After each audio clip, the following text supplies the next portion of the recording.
प्रभु जी, हम आपकी तारीफ, महिमा, बड़ाई, प्रशंसा करते हैं पिता प्रभु जी, क्योंकि आप हमारे साथ हैं। प्रभु पवित्र आत्मा परमेश्वर जी, हम आपकी गहरी उपस्थिति के बिना कुछ नहीं कर सकते खुदा। हम आपकी सहायता को मांगते हैं। आपके उत्तम वचन हमारे लिए जीवन है, दीपक है, मार्ग है, उजाला है पिता।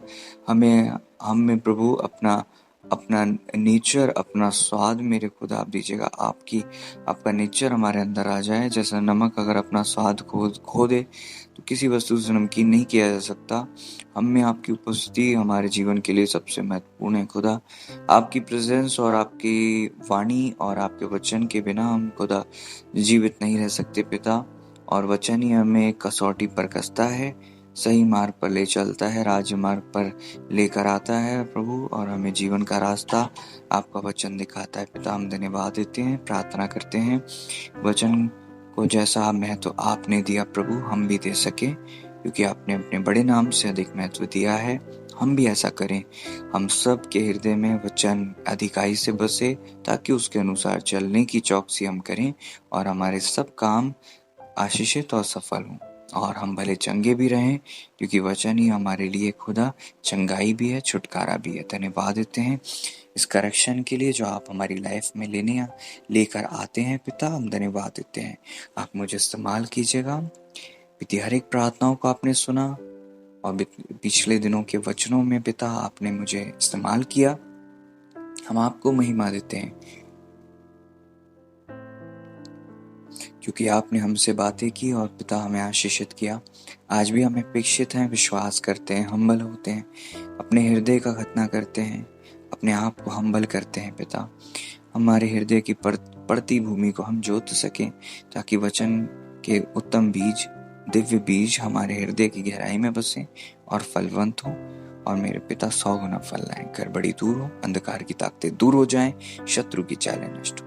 प्रभु यीशु मसीह जी के महान, पवित्र और सामर्थी नाम में हर एक शत्रु की चालों को बाइंड करते हुए प्रभु यीशु मसीह जी के नाम में आपकी सहायता को मांगते हैं। ईश्वर राजा जी, प्रभु पवित्र आत्मा परमेश्वर जी, प्रभु यीशु मसीह जी के नाम में दुआ को मांगते हैं। आमीन।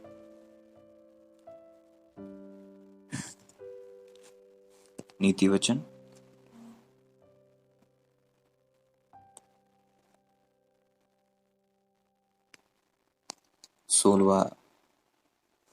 23वां अध्याय और 6वां पद।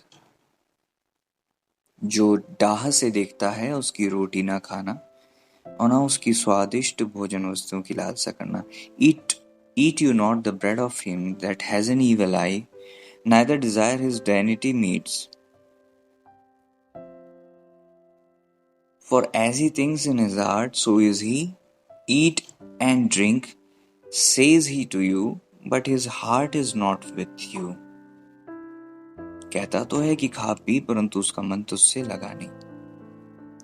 Evil eye, इंग्लिश में लिखा है evil eye, हिंदी में लिखा है डाह से जो देखता है, जिसकी दृष्टि बुरी है। That has an evil eye, जिसकी दृष्टि बुरी है, स्वाभाविक है उसका प्राण भी बुरा होगा। स्वाभाविक है उसने अपने मन के द्वार की रखवाली नहीं की होगी। यदि तेरी आंख निर्मल है तो तेरा सारा शरीर भी उजाला होगा, और यदि तेरी आंख ही अंधेरी है तो वो अंधकार जो तुझ में है वो कितना बड़ा होगा। The last result of a negative soul is whether he speaks negative thing, or when we look in his eyes, there is, you can easily tell कुछ गड़बड़ है, कुछ नेगेटिव है। इनकी दृष्टि अब बदल गई है मेरे प्रति। Hallelujah. Thank you Jesus, thank you Jesus, thank you Jesus, thank you Jesus, thank you Jesus.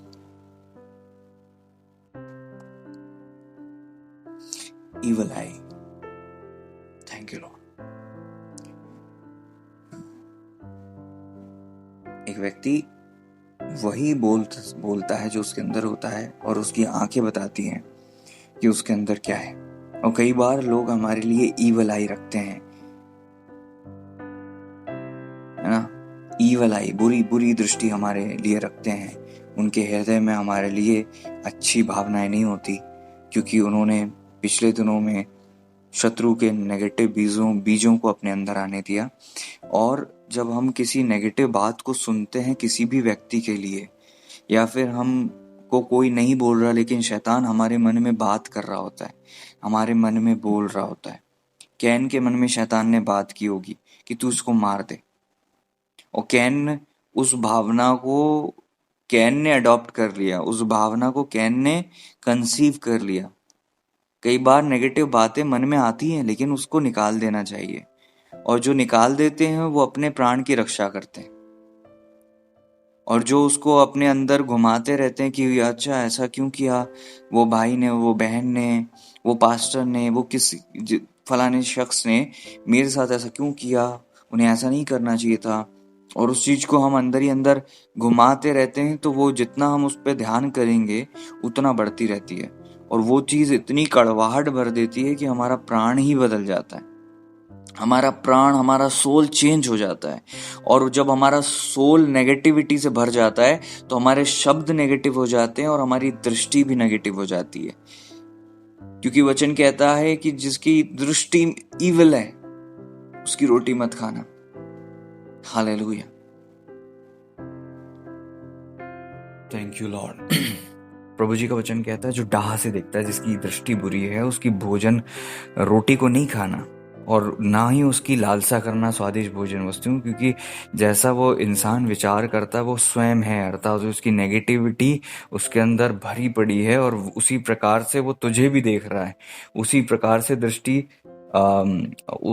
उसकी तेरे लिए है। कई बार जब हमारे अंदर नेगेटिविटी भर जाती है तो हमारा अस्तित्व ही नेगेटिव हो जाता है। जैसा हम विचार करते हैं हम खुद वैसे ही होते हैं, हम खुद वैसे ही बन जाते हैं।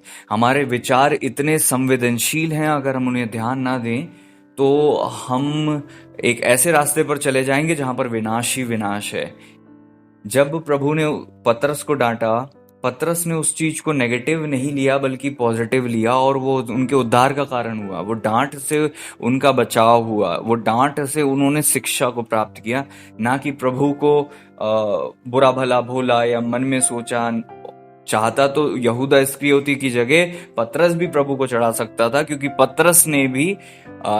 पतरस को प्रभु ने जब बोला तो पतरस अगर उसे पर्सनली हर्ट कर लेते, अपने दिल में रख लेते, तो वो भी प्रभु की हानि की सोचते।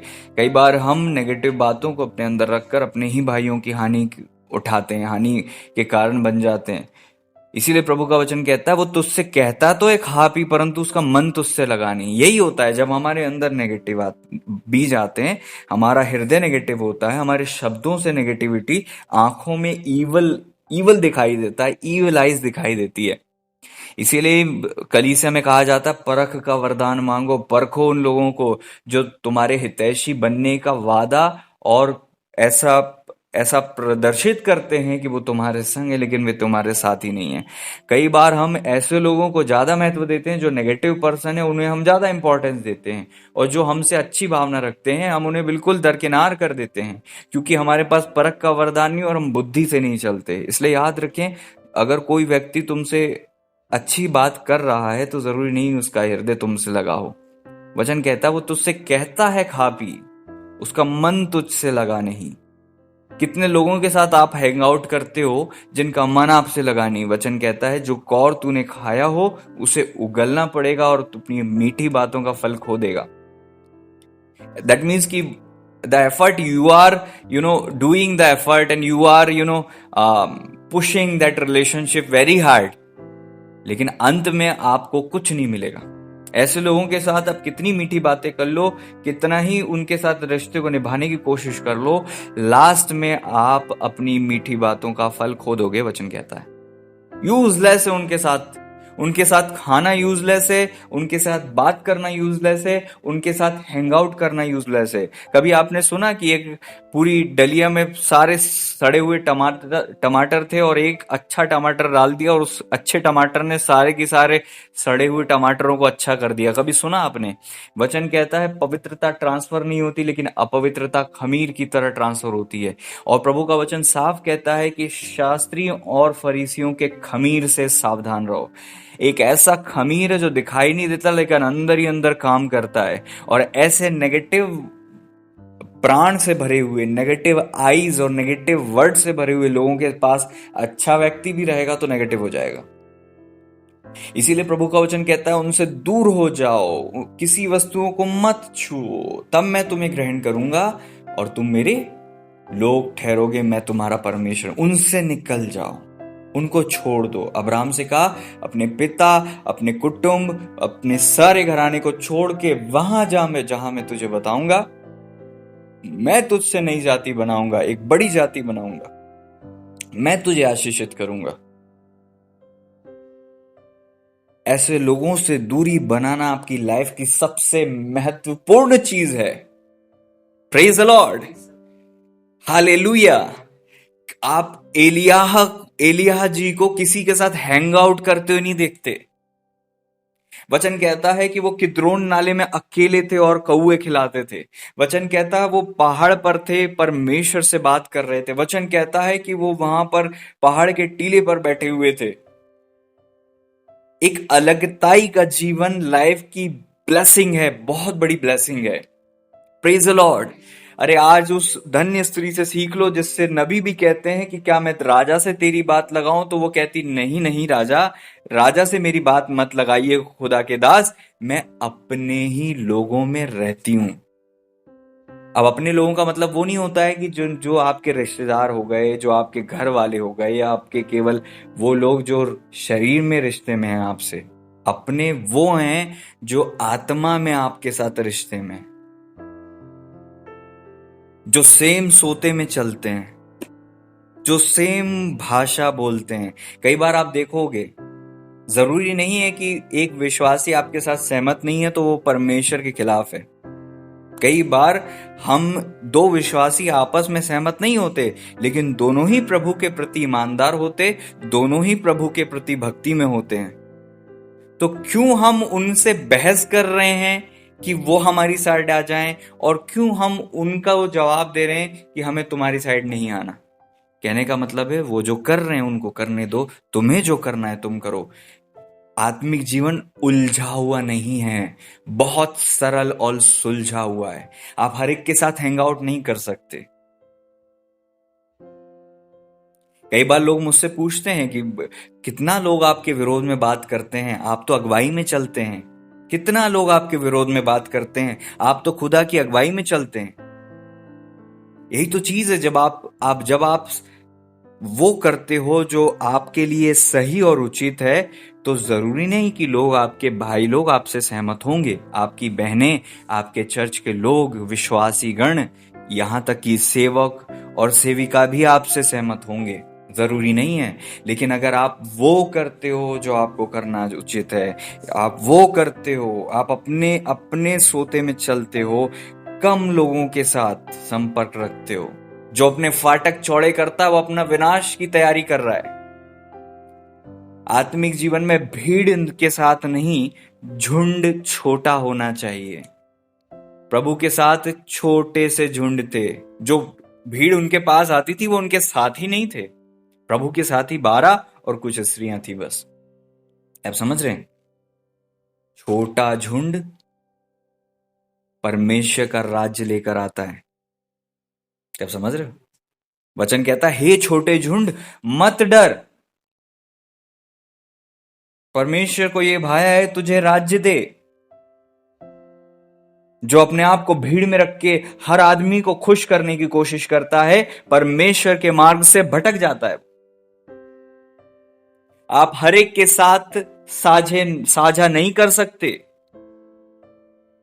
जब भी आप हर एक को खुश करने की कोशिश करते हो सकता है आप अपने जीवन को ताक पर आत्मिक जीवन का सौदा करके ये कार्य कर रहे हो।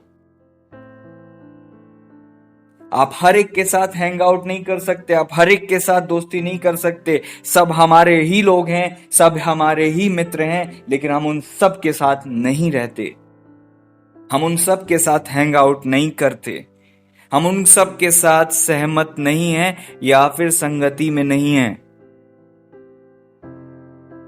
कई लोग इस आत्मिक रहस्य को नहीं समझते। मैं अपने ही लोगों में रहती हूं, इसीलिए वो ब्लेस्ड थी, इसीलिए वो उसके पास किसी चीज की कमी नहीं थी पुत्र के अलावा। अपने ही लोगों में रहती हूं। क्या आप समझ रहे हैं इस बात को? आज हमें ये शिक्षा ग्रहण करने की जरूरत है। धन्य हैं वे लोग जिन्होंने परमेश्वर की अगुवाई में, परमेश्वर के अभिषिक्तों को खुदा ने अगर कहा और उन्होंने उस बात को माना, या फिर अभिषिक्तों ने वचन के आधार पर उनसे कहा, सेपरेशन को उनकी लाइफ में कहा कि तुम सेपरेशन में जियो। और धन्य है वे लोग जो आज तक सेपरेशन में, वो लाखों समस्याओं से आजाद हैं आज, कई हजारों पीड़ाओं से वो स्वतंत्र हैं आज। कहा जाता है people pain is the biggest pain. जो लोग आपके हैं नहीं, जिन्हें बस आप अपना मानते हो, जो बस शब्दों से आपके होने का दावा करते हैं, और आप उनकी भोजन वस्तुओं को खाओगे तो आपको उगलना पड़ेगा। और जो आपने परिश्रम किया ना उनके साथ रहकर, उनके संग रहकर, जितनी भी आपने अपने आप को खत्म किया उनके लिए, परिश्रम किया उनके लिए, मीठी बातें की, सब बातों का फल आप खो दोगे। आपको लगता है आपको फ्रूटफुल होगे, आप फलवंत होगे वहां पे। जो लोग जिनका दिल आपके प्रति ईवल है, जिनकी आईज आपके प्रति ईवल है, वो देखने से ही आपको कमजोर कर देते हैं, जिनकी दृष्टि मात्र से आपका आत्मिक जीवन ठहर जाता है, जाम पड़ जाता है, आप उस फंदे में फंस जाते हो, आप उस ट्रैप में फंस जाते हो, आप उनके भंवर में फंस जाते हो। यूसुफ के भाइयों ने गड्ढे में डाल दिया, इसी प्रकार से आप अपने ही लोगों की प्रताड़ना से गड्ढे में फंसे और आप कहते हो मेरा आत्मिक जीवन नहीं बढ़ रहा। कारण ये आपने गलत संगति चुनी। आत्मिक जीवन एक ऐसा जीवन है जो अपने ही लोगों को अपने लोगों से अलग कर सकता है। वचन कहता है घर में 3 विश्वास में होंगे, 2 विश्वास में नहीं होंगे। पिता को पुत्र से अलग करने के लिए आया, अर्थात अंधकार के जगत में जब हम थे, हम अंधकार से अलग किए गए। अब वो थे तो हमारे ही लोग, लेकिन जैसे ही हम ज्योति में आए वो हमारे बैरी बन गए। अब क्योंकि वो हमारे शरीर से हमारा भाग हो सकते हैं, शरीर से हमारे पार्ट हो सकते हैं, हमारे शरीर से हमारे लोग हो सकते हैं, लेकिन आत्मा से वो हमारे बैरी हैं। और वचन कहता मैं अपने लोगों के बीच में रहती हूं। Praise the Lord. रूथ समझ गई थी कि अब ये मेरे लोग हैं नहीं। वो कहती तेरा परमेश्वर मेरा परमेश्वर। और जो सेकंड बात उसने कही, हम इस चीज को बहुत हल्के में लेते हैं। वो कहती तेरे लोग मेरे लोग। हम लोग जिस सोते में होते हैं, उस सोते के लोगों से कोई मित्रता नहीं हमारी, और उस सोते में रहना चाहते हैं, और उस सोते के अपोजिट जो लोग हैं उनसे हैंग आउट करते हैं हम। और फिर बोलते हैं आत्मिक जीवन क्यों नहीं बढ़ रहा, हम तो पूरी तरह से अधीन है। नो, यू आर नॉट अधीन। You are not submitted correctly. आप इस सोते में होने का दावा करते और ऐसे लोगों के साथ हैंग आउट करते हो जो उस सोते के भाग नहीं है, अर्थात खाते पीते उन लोगों के साथ हो जो अलग सोते में हैं, और इस सोते में होने की आइडेंटिटी शो करते हो कि हम यहां के नागरिक हैं। You are wrong. Praise the Lord. आत्मिक जीवन बहुत सरल है मेरे भाई, बहुत सरल है मेरी बहन, बहुत आसान है। मेरे व्यक्तिगत जीवन की गवाही है कि मैंने हर उस साथ को छोड़ दिया जिसने उन्नति नहीं दी मुझे, और वो आज भी मेरे मित्र हैं, आज भी वो मेरे लिए अच्छी भावनाएं रखते हैं। लेकिन बहुत शुरू में खुदा ने मुझे समझा दिया कैसे रहना है। जिस वचन को आप तुच्छ जानते हो, इस वचन में आपके जीवन का रहस्य छुपा है, अच्छे जीवन का रहस्य छुपा है। आपकी उन्नति, आपके पहाड़ पर जाने का रास्ता वचन में है। हम सोचते हैं हम 1000 लोगों से संपर्क बनाकर ऊपर जाएंगे। Praise the Lord. वचन कहता है सावधान हो जाओ, परमेश्वर ठट्ठों में नहीं उड़ाया जाता, मनुष्य जो बोता है वो काटता है। बुरी संगति अच्छे चरित्र को बिगाड़ देती है। जो झट क्रोध करता है उसका मित्र ना होना। और क्रोधी मनुष्य का मित्र ना होना, और जो झट क्रोध करता है उसके संग ना चलना। क्यों संग नहीं चलना? हम तो प्रभु के लोग हैं, हम तो बुरा नहीं करते। उनके साथ चलने में क्या प्रॉब्लम है? उनके साथ थोड़ा उठने बैठने में क्या प्रॉब्लम है? वो हमारे कॉलेज के लोग हैं, हमारे स्कूल के फ्रेंड्स हैं, वो हमारे मोहल्ले के फ्रेंड्स हैं, वो हमारे बचपन के फ्रेंड्स हैं। वो विश्वास में नहीं है, लेकिन मेरा विश्वास है वो आ जाएंगे। सावधान हो जाओ, उनका खमीर तुम्हें खमीरी कर देगा। वचन नहीं कहता कि उनके बीच में जाओ और उनको बदल दो। वचन कहता उनके बीच में से हट जाओ तो मैं तुम्हें ग्रहण करूंगा। Praise the Lord. क्योंकि पवित्रता छूने से नहीं फैलती, अपवित्रता छूने से फैलती है। पवित्रता नहीं संक्रमित नहीं होती, अपवित्रता खमीर की तरह फैल जाती है। छोटा सा खमीर पूरे गुथे हुए आटे को खमीर कर देता है। ये आत्मिक नियम को भूलकर अपने आप पर भरोसा करके अपने आप को बुद्धिमान समझ के कुछ लोग ऐसी संगति में पड़े हैं जहां उनका आत्मिक जीवन खत्म होता जा रहा है। उन्होंने सब खो दिया, सब खो दिया। आत्मिक जीवन, उनके वरदान, उनकी चीजें दबा दी उन्होंने। कई सालों को उन्होंने खो दिया, कई वर्ष चोरी हो गए। इसलिए कई लोगों को मैंने व्यक्तिगत रीति से परमेश्वर ने कहा मेरे द्वारा कि उनसे दूर हो जाओ। और वे लोग धन्य हैं आज जो सेपरेशन में हैं। बहुत कम लोग होते हैं आपकी लाइफ में जो आपके लिए जरूरी होते हैं। उन्हें पहचान लेना एक व्यक्ति की बहुत अधिक समझदारी है कि कौन वो आपके लोग हैं। आपके लोग का मतलब वो नहीं जो शरीर में आप जिनके साथ खून का रिश्ता है, आपके बचपन के हैं और क्लासमेट हैं और XYZ जितने भी आप सोचते हो कि वो आपके हैं। आत्मिक रीति से जो आपके हैं उनके साथ 1 मिनट भी आपको उन्नति दे देता है। उनके पास आना, उनसे बात करना आपको ब्लेसिंग देता है। आप खुलते हो, आप स्वतंत्र होते हो, आप आजाद होते हो। उनके साथ रहना आपको लगता है यही मेरा भाग है, यही मेरा पार्ट है, यही मेरा झुंड है। मैं अपने ही लोगों में रहती हूं, ये आप कब कहोगे? मैं अपने लोगों में रहता हूं, ये आप कब कहोगे? आपको लगता है सबसे मिलना आपको उन्नति देता है।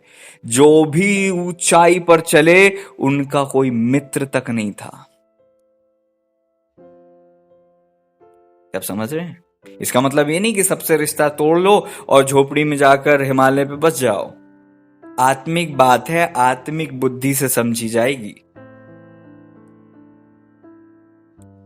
हालेलुया। इस बात को समझना बहुत आसान है मेरे हिसाब से, लेकिन फिर भी अगर हम में से किसी के लिए कठिन है तो प्रभु जी से बुद्धि मांगे कि आप समझ सकें कि ये क्या वचन है।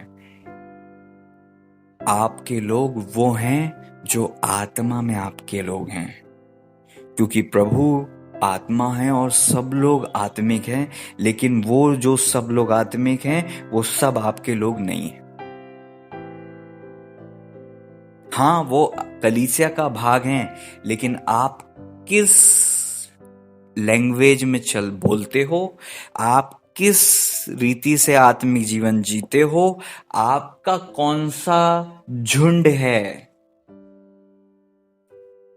सारे 12 गोत्र अपने अपने झुंड में तंबू लगाते थे, एक जगह नहीं थे।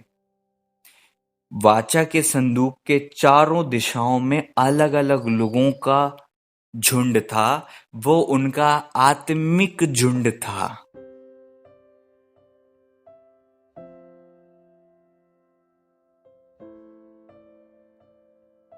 और वो आत्मिक झुंड को जब आप पढ़ोगे तो आपको समझ में आएगा, oh my God, this is the secret of spiritual success. जब आप पढ़ोगे वहां पे आपको पता चलेगा। Thank you Jesus. वाचा के तंबू के ठीक सामने आप देखते हो तो वहां पे मूसा और याजकों का तंबू था। पूर्वी ओर मूसा और याजक। नॉर्थ साइड में आप देखते हो वहां मेरारी का गोत्र था। वेस्ट साइड में गेरशोन थे। ये सब लेवी हैं। वाचा के संदूक के चारों ओर, वाचा के संदूक के ठीक पूर्वी तरफ ईस्टवर्ड मूसा और याजक लोग का तंबू। उसके नॉर्थ साइड मेरारी का, वेस्ट साइड गेरशोन का और साउथ साइड कोहात का। फिर इनके दूर बाकी गोत्र अलग अलग डायरेक्शन में थे। ये है आत्मिक रहस्य। दान, आशेर, नप्ताली नॉर्थ में, पूर्व की ओर यहूदा, मूसा और याजक जहां थे वहीं यहूदा। यहूदा, इस्साकार और जबूलून, ये यहूदा का कैंप था। एक कैंप था दान का, एक कैंप था एफ्रेम का, एक कैंप था रूबेन का। रूबेन के साथ थे गाद, शिमोन, और इन सब के आगे कोई लेवी था। दान के कैंप के आगे मेरारी लेवी थे। समझ रहे हो आप? ये स्पिरिचुअल प्लेसमेंट इतना सुंदर है कि बिलाम जब ऊपर से देखते वो कहते, कितना सुंदर है। समझ रहे इस बात को? वचन कहता है, गिनती 23वां अध्याय का 9वां पद, चट्टानों की चोटी पर से वे मुझे दिखाई पड़ते हैं, पहाड़ों पर से मैं उनको देखता हूं।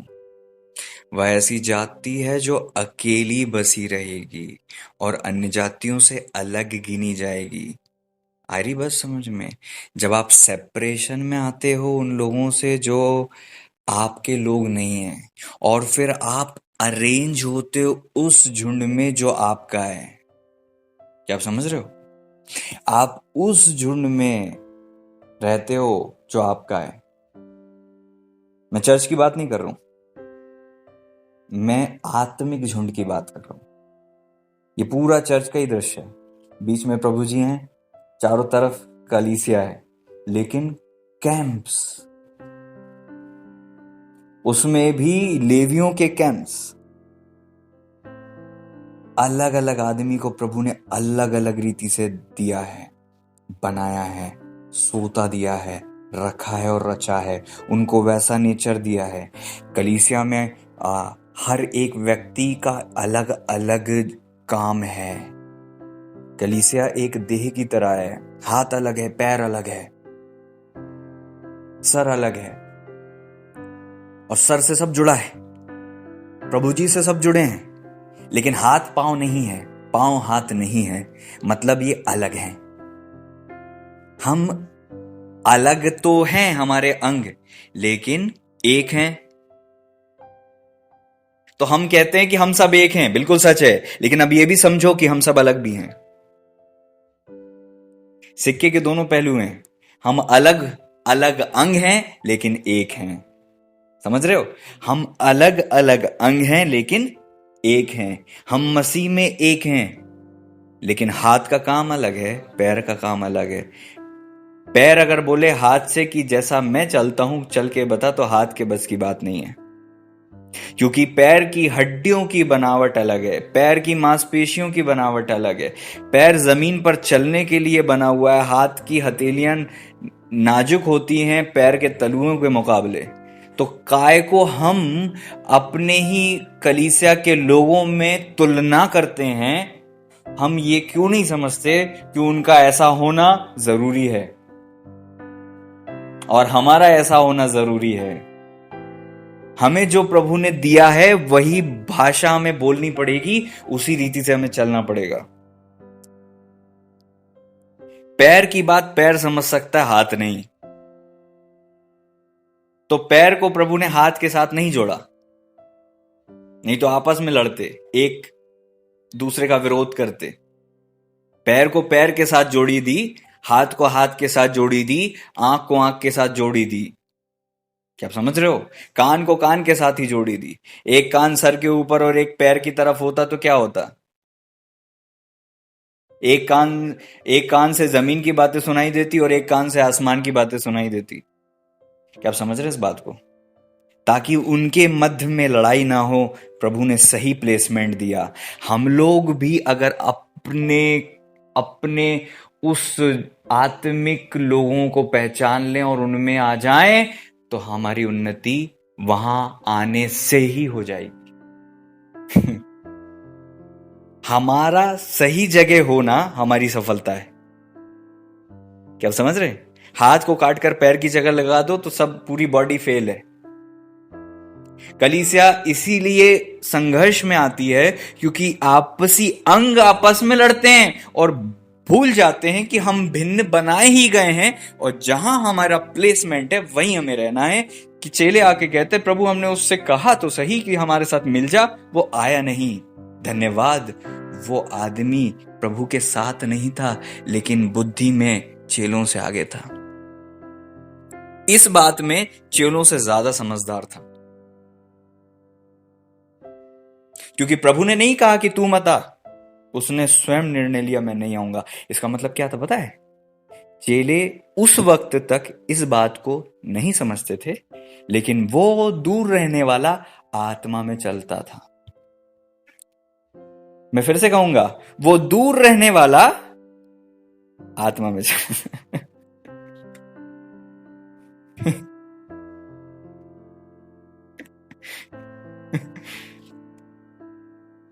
Praise the Lord.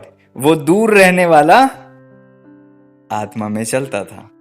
इसीलिए प्रभु उसके पास आके कंप्लेंट की तो क्या हुआ? प्रभु ने उसी का पक्ष किया।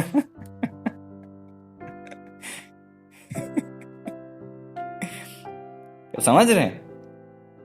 कई लोग जो हमारे से मिलना नहीं चाहते, उंगली उठाना बंद करो, कहीं प्रभु की अगुवाई में ना कर रहे हो ऐसा। उनके विरोध में बातें करना बंद करो अगर वो तुम्हारे पास नहीं आते, तुम्हारे साथ उठते बैठते नहीं है।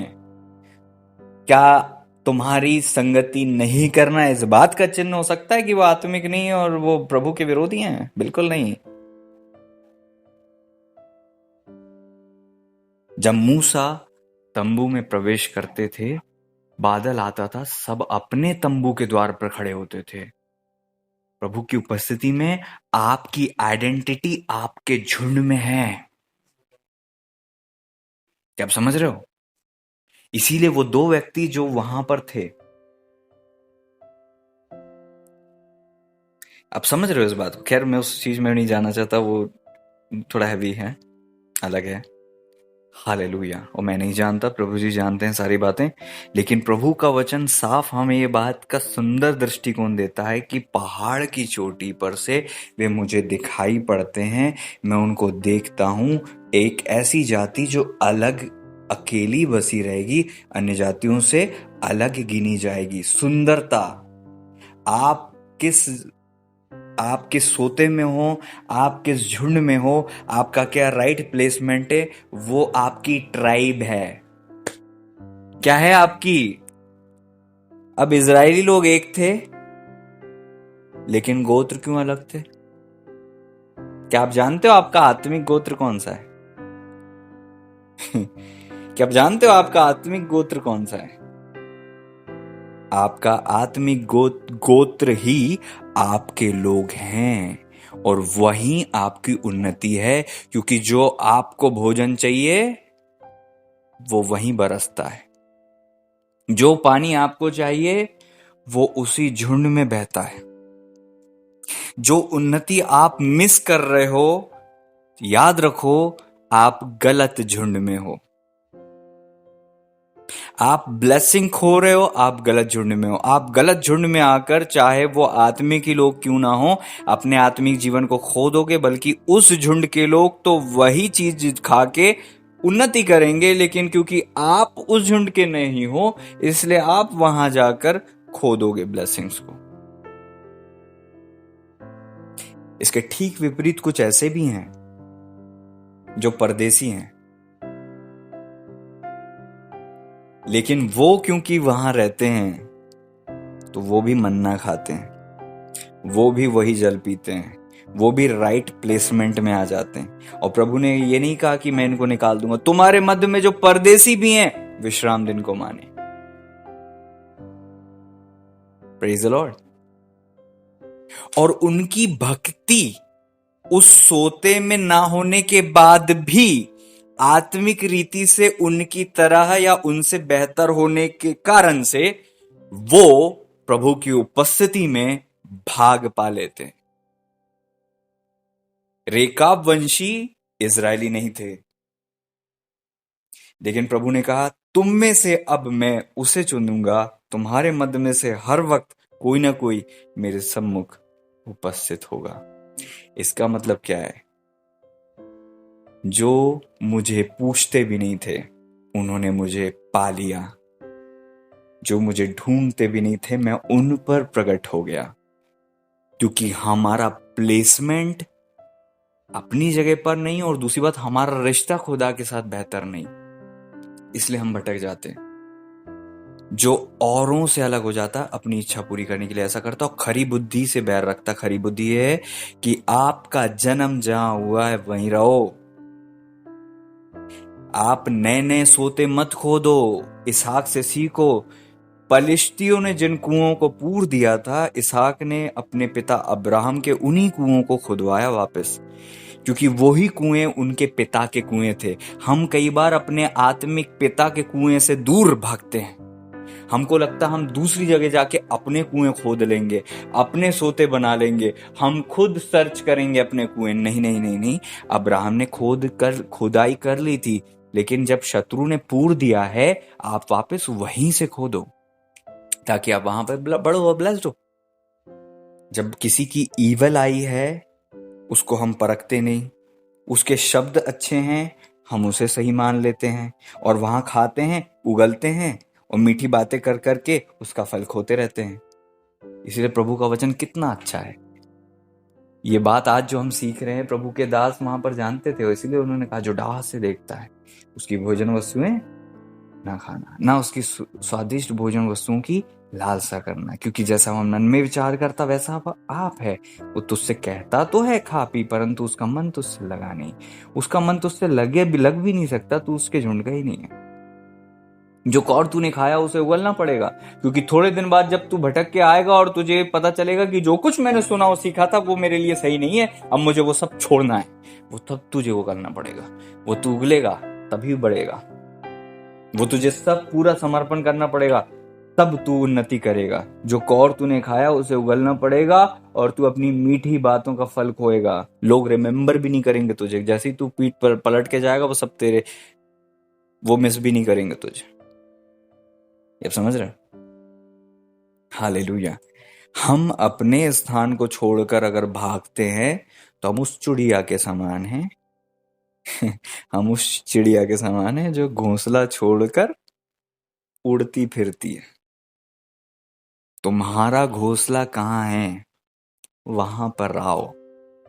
आप समझ रहे? कभी भी अपनी प्लेस को नहीं खोना। उड़ाऊ पुत्र की प्लेस उसका पिता की अधीनता में उसका घर था, जहां पर वो ब्लेस्ड था। कई लोग हमारे यही होते हैं, चर्च में आते हैं, वरदान मिल गए, अपने वरदान लिए और tata bye bye see you. हमें तो वरदान मिल गए और हम अब जाके दूर रहेंगे और दूर से अपनी अच्छा पूरी करेंगे। प्रेज लॉर्ड, तो समझ रहे हो? अगर प्रभु आपकी अगुवाई कर रहे हैं किसी विशेष चीज और बात के लिए और अलगाव के लिए तो वेल एंड गुड, बहुत अच्छी बात है। लेकिन जहां आप अपनी संपत्ति, अपने गिफ्ट्स को लेकर अपने उस सोते से भाग जाते हो और फिर अगर आपने कुछ खो दिया है और आपके वरदान काम नहीं कर रहे और आपने अपनी कमाई को उड़ा रहे हो और आप खोते जा रहे हो और आपकी अवस्था ऊपर जाने के बजाय नीचे जा रही है, तो आप चेत जाओ, आप गलत कर रहे हो। ऐसा कोई भी झुंड जहां जाकर आपने ब्लेसिंग्स को खो दिया, आपके वरदान दब गए, आपने अपनी उन्नति को खो दिया, आपके कई साल आपने खो चुके हो, फिर भी वहां बने हुए हो, कब आपको समझ आएगा वो अब आपके लोग नहीं हैं।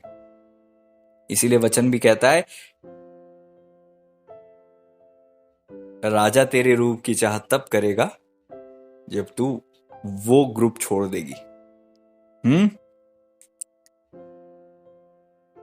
वो तेरा परमेश्वर, तू से दंडवत कर। हमें खुदा अपनी उपस्थिति में लाते हैं और अलग करते हैं, अलगताई का जीवन देते हैं, अलग करते हैं। तलवार चलाने का मतलब होता है कि अब वो नेगेटिव बॉन्डेजेस ब्रेक होते हैं और हम रियलाइज करते हैं कि हम यहाँ के नहीं हैं, अब इनके बीच में अच्छा नहीं लगता, अब भले ही वो हमारे लोग हैं लेकिन हमको अच्छा नहीं लगता, अब हमें ये जगह अच्छी लगती है, ये आत्मिक झुंड अच्छा लगता है, ये चीजें हमारे लिए जरूरी हैं, और फिर हम वहां रहते हैं और हम ग्रो करते हैं। क्या आप समझ रहे हैं इस बात को? समझदारी इसी में है कि हम अपने ग्रुप और अपने गोत्र को पहचान जाएं। मैं अपने गोत्र को जानता हूं। मेरा भटकाव उसी दिन खत्म हो गया था जिस वक्त में परमेश्वर ने मुझे अपना गोत्र समझाया। और ऐसा नहीं है कि आप सोचोगे स्वर्ग से वाणी आएगी तेरा गोत्र ये है, यहाँ रहे। नहीं नहीं नहीं, कुछ चीजें अनुभव से समझ में आती हैं, कुछ चीजें वचन से समझ में आती है। कई बार अगुवाई मिलती है और आप करने लगते हो और उसके 5 साल 10 साल बाद आपको पता चलता है कि ओके, ये अगुवाई इसलिए मिली थी क्योंकि ये मेरा गोत्र था। आपको बहुत वर्षों बाद समझ में आता है, मुझे बहुत वर्षों बाद समझ में आई कई चीजें। क्या आप समझ रहे हैं इस बात को? आपके गोत्र का मन्ना, आपके गोत्र का पानी आपके लिए इतना जरूरी है, आपको समझ में भी नहीं आया तो सुन के आप उन्नति कर लोगे, और दूसरे गोत्र की चीजें आपको आकर्षित जरूर लगती हैं और आप उनको समझ भी जाते हो लेकिन काम में नहीं ला सकते। वो मोती आपको आकर्षित करते हैं और आप उसको पकड़ लेते हो और उसके चलने की कोशिश करते हो, तो बाकी आपके ही गोत्र के लोग बोलते हैं ये तो थोड़ा अलग चल रहे हैं, क्योंकि ये लोग सेम खाना खा के एक जैसी भाषा बोलते हैं, तो वहां विरोध नहीं है। आप बाहर से कुछ खा के आते हो और फिर आप वो भाषा बोलने लगते हो, तो आप खुद विरोध कर रहे हो। समझ रहे हो? हम खुद विरोधी बन जाते हैं अपने आप, हमारी भाषा से, हमारी प्रेयर से, हमारी वर्शिप के तरीके से हम अलग चलने लगते हैं। और जो कोई भी झुंड से भटक अलग सा होता है, समझ में आता है कि ये वो भाषा नहीं है। ये है ना, भारत में हर 20 किलोमीटर पे कहते हैं भाषा बदल जाती है, 40 50 100 पे तो चलो बदल ही जाती होगी। और जैसे ही कोई एक अनजाना व्यक्ति अलग सी भाषा बोलता है तो सब बोलते हैं ये आप कहां से? तो हमारा अलग तरीके से चलना हमें भी हमारी भेद खोल देता है कि हम इस झुंड के नहीं हैं। Praise Lord. मैं अपने ही लोगों में रहती हूं, मैं अपनी ही लोगों की भाषा बोलती हूं। Praise Lord. नाम से इब्री होने से नहीं, आपकी मतलब भाषा और बोली भी इब्री होती है। समझ रहे हो इस बात को? आपकी भाषा, आपकी बोली इब्री होती है, तब आप समझ में आता है इब्री हो। आपका पहनावा, आपका आत्मिक पहनावा, आत्मिक रीति से आपका रहन सहन। इसलिए वो स्त्री आके बोलती, प्रभु से आर्ग्यू बात करती कि हमारे पिता याकूब ने तो कुआं खुदाया था, तुम लोग ऐसा क्यों कहते हो?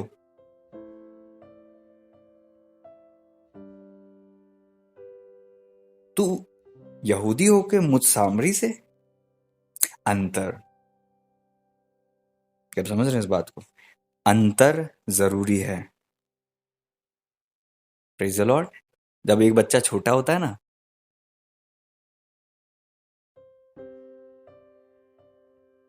उसको लगता है पूरी दुनिया मेरी है, लेकिन जैसे ही वो होश संभालता है तब वो समझ जाता है पूरी दुनिया मेरी नहीं है, कम लोग हैं मेरे। थोड़ा सा बड़ा होने के बाद वो हर किसी की गोद में नहीं जाता, वो अपने ही लोगों की गोद में जाता है, जो जो जिसे वो आइडेंटिफाई करता है, जो उस घर में आते जाते रेगुलर हैं, जो आसपास के लोग हैं जिन्हें वो रेगुलर देखता है। किसी अनजान के पास गोद में भी नहीं जाएगा। वो छोटा बच्चा कई मायने में हमसे ज्यादा समझदार हो जाता है, और हम इस रहस्य को भूल जाते हैं कि हमारी ग्रोथ उन्हीं गोद में है, वहां पर ही है, उसी ट्राइब में, हमारे ही झुंड में है। जब सलोफात की बेटियों की विवाह की बात आई कि ये भाग कहीं और चले जाएगा, प्रभु ने कहा नहीं नहीं नहीं। ये मूसा ने जाकर साफ कहते हैं कि वो बेटियां ठीक कहती हैं, उनका भाग वहीं रहेगा। आप समझ रहे हो? यूसुफ के वंश से थे ना वो। किसके वंश से थे? यूसुफ। सलोफाद की बेटियां, उनका कोई वंश नहीं था, पति चले गया था। पति बोल रहे हैं, पिता जो है शांत हो गए थे। तब उन्होंने कहा कि अब हमें हमारा न्याय करो, ऐसा ना हो कि वो भाग बढ़ जाए। इजराइलियों में जमीन भी गाद की जमीन को आशेर नहीं ले सकता, गाद की जमीन को यहूदा नहीं लेगा। एक एक की जमीन भी वहीं की वहीं रहती है, वो उसी गोत्र में चलती रहती है। वो लोग अपनी प्लेस को इतना भी नहीं खोते, और हम अपनी प्लेस को पल पल में खो देते हैं। एक मैसेज आया और हम भटक जाते हैं, एक मैसेज आया और हम सोचते हैं कि यही सही। क्या समझ रहे हैं? कई बार अपनी प्लेट से ज्यादा सब्जी दूसरे की प्लेट में लगती है ना? अपनी प्लेट की मिठाई छोटी और दूसरे प्लेट की मिठाई और लड्डू बड़ा दिखता है, लेकिन वास्तव में वो वही है। बेहतर है कि हम अपनी प्लेट पर फोकस करें और अपना ही भोजन खाएं। Praise the Lord. आज के इस वचन के द्वारा आप आशीषित हुए हैं, मैं विश्वास करता हूं, क्योंकि प्रभु जी ने हमसे बातें की हैं, और हमें ये समझने की जरूरत है, अपना गोत्र पहचानो और उसमें रहो।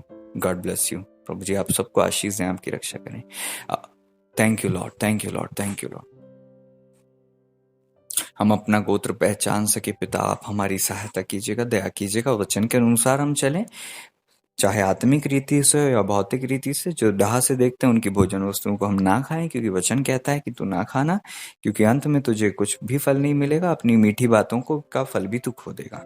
कई बार हमारा बहुत अधिक परिश्रम गलत जगह होने पर वो सब कोई वैल्यू नहीं होती हमारे परिश्रम की, और अपने ही जगह पर हम छोटा सा भी काम करते हैं तो लोग उसे रिकॉग्नाइज करते हैं, हमें उसका फल मिलता है, हमें उसका रिजल्ट मिलता है, और वो जो रिजल्ट चोरी नहीं होता। गलत जगह मेहनत करना हमें, हमारे परिश्रम को भी प्रभु जी खत्म कर देता है पिता। आज ये बुद्धि हमें मिले, आज ये समझ हमें मिले, हम अपने आत्मिक गोत्र को जो कि पिता परमेश्वर आपकी ओर से समझ सके, आपकी इच्छा पूरी, गड़बड़ी का आत्मा दूर हो। आपने धन्यवाद देते हैं, आपने हमसे बातें की है, सारी महिमा और आदर आपके पावन चरणों में रखते हैं। हफ्ते भर एरिक का जीवन आशीषित हो, आत्मा में उठ सके, आपकी महिमा कर सकें पिता परमेश्वर। प्रभु हम धन्यवाद देते हैं, जो लोग हमारी भाषा नहीं, आत्मिक भाषा, आत्मिक रीति से हमें अंदर संतुष्टि जहां पर रहकर नहीं मिलती, वहां पर हम अपनी उम्र को खराब ना करें, अपने सालों को खराब ना करें, अपनी प्रभु आत्मिक जवानी को खराब ना करें, आत्मिक मेरे प्रभु समय को खराब ना करें, आत्मिक जीवन का अहेर ना करें, बल्कि हम झट निकल जाएं और समझ जाएं कि हमारा भाग क्या है, और हम आगे को ऐसी ना समझी कि प्रभु निर्णय कभी जीवन में ना ले मेरे पिता, निकल जाएं, क्योंकि हम वहां पर रहकर कुछ नहीं कर सकते। हम आपसे अलग होकर कुछ नहीं कर सकते। जहां पर आपने हमें रोपा है वहीं हमारी आशीष है, जहां पर आपने हमें बनाया वहीं हमारी उन्नति है। धन्यवाद देते हैं पिता, उन लोगों से निकलना हमारे लिए ब्लेसिंग थी। आज मैं अपनी जीवन के लिए, हम सब जो इस गवाही के साथ है कि हमने अलगताई के जीवन को चुनकर अपने ऊपर एहसान कर दिया। हम ब्लेस्ड हो गए जब हमने खुदा की अगुवाई को मान लिया कि वहां से निकल जाओ, तब तुम उन्नति करोगे। वहां से दूर हो जाओ। वो मीठी बातें करते हैं लेकिन तुम्हारी आशीषों के चुराने वाले ठहरते हैं। तुम वहां कितना ही मेहनत कर लो, तुम सफल नहीं होगे। तुम अपनी सारी मीठी बातों का प्रतिफल खो दोगे और तुम्हें उगलना पड़ेगा जो तुमने वहां खाया है। हालेलुया। ये आत्मिक बातें प्रभु वचन के आधार पर जब लोगों को दी गई हैं, हर एक आशीषित हो, समझे और गलती ना करे। प्रभु यीशु मसीह जी के नाम में दुआ को मांगते हैं, आमीन। अब हमारे परमेश्वर पिताजी का पवित्र प्रेम, पुत्र प्रभु यीशु मसीह जी का पवित्र अनुग्रह और प्रभु पवित्र आत्मा परमेश्वर जी की गहरी संगति सहभागिता हम सभी विश्वासी गणों के साथ प्रभु जी के दूसरे आगमन तक वर्णिकानियोग होती रहे। आमीन आमीन आमीन। प्रभु का हाथ उठाकर धन्यवाद दें। धन्यवाद यीशु, धन्यवाद यीशु, धन्यवाद यीशु। Hallelujah hallelujah hallelujah. पवित्र अति पवित्र, पवित्र अति पवित्र है सेनाओं का प्रभु, है सेनाओं का प्रभु। प्रभु जी हम सबको आशीष दें, हमें रक्षा करें। मैं भी प्रभु पवित्र आत्मा परमेश्वर जी का धन्यवाद देता हूँ कि उन्होंने मुझे, प्रभु यीशु जी ने मुझे इस्तेमाल किए, पिता ने हमसे बातें की है। हम धन्यवाद देते हैं त्रिएक परमेश्वर जी का। धन्यवाद हो पवित्र आत्मा परमेश्वर जी का। धन्यवाद दें मनी मन कि प्रभु ने आज आपको एक आत्मिक बात सिखाई है जिसके आधार पर चल के आपका जीवन हमेशा के लिए ब्लेस्ड हो सकता है और होगा अगर आप प्रभु के वचन के आधार पर चलेंगे। God bless you. अगर निर्णय लेने हैं तो झट लें, देरी आपकी देरी नुकसानदायक हो सकती है। प्रभु जी आपको बुद्धि दें। God bless you all. आमीन। Thank you Jesus. आमीन।